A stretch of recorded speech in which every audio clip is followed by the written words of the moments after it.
Hi, did you ever came across a problem with a spray bottle when you are spraying in complex location, like when you tilt or flip your bottle, the end of the pipe doesn't reach the water and you cannot spray. So I'm going to fix that problem today.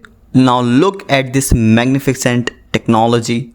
A spray bottle with a silicone pipe, so the pipe became flexible and the weight at the end.